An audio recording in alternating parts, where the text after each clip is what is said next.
Rubio meets Orbán in Budapest as U.S. and Hungary are to sign a civilian nuclear pact. U.S. Secretary of State Marco Rubio is meeting Hungary's Prime Minister Viktor Orbán in Budapest as the two countries move to sign a civilian nuclear cooperation deal. Budapest, Hungary U.S. Secretary of State Marco Rubio was in the Hungarian capital on Monday for meetings with Prime Minister Viktor Orbán and his government, during which they plan to sign a civilian nuclear cooperation agreement heralded by U.S. President Donald Trump. Trump has been outspoken in his support for the nationalist Orbán and the Hungarian leader's bid for re-election in 2 months. Orbán and his Fidesz party are facing their most serious challenge in the April 12 vote since the right-wing populist retook power in 2010. The stop in Hungary's capital follows Rubio's visit to Slovakia on Sunday, after he previously attended the Munich Security Conference in Germany.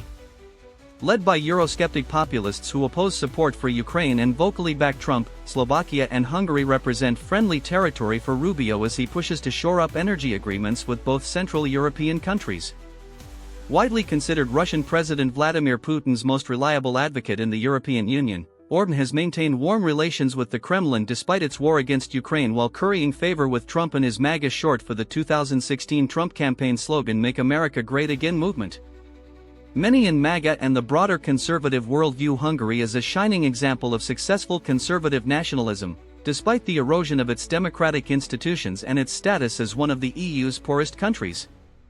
In a post on his Truth Social site earlier this month, Trump endorsed Orbán for the coming elections and called him a truly strong and powerful leader and a true friend, fighter, and winner.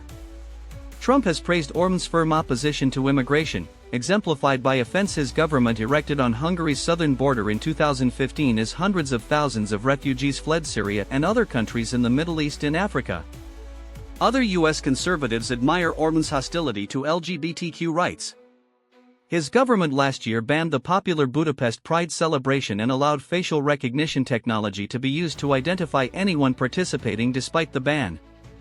It has also effectively banned same-sex adoption and same-sex marriage, and disallowed transgender individuals from changing their sex in official documents.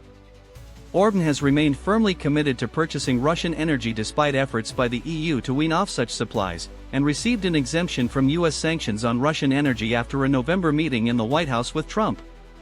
Apparently trusting that his political and personal affinity with the U.S. leader could pay even greater dividends, Orbán and his government have sought to woo Trump to Hungary before the pivotal April 12 elections, hoping such a high-profile visit and endorsement would push Orbán, who is trailing in most polls, over the finish line. Budapest has hosted several annual iterations of the Conservative Political Action Conference, or Pact, and another was hastily rescheduled this year to fall in March, just before Hungary's elections. You have reached the end of our in-depth report. For more deep dives into global affairs and breaking news updates, please subscribe to Neuron News Global and enable all notifications. Stay informed, stay ahead. See you in the next broadcast.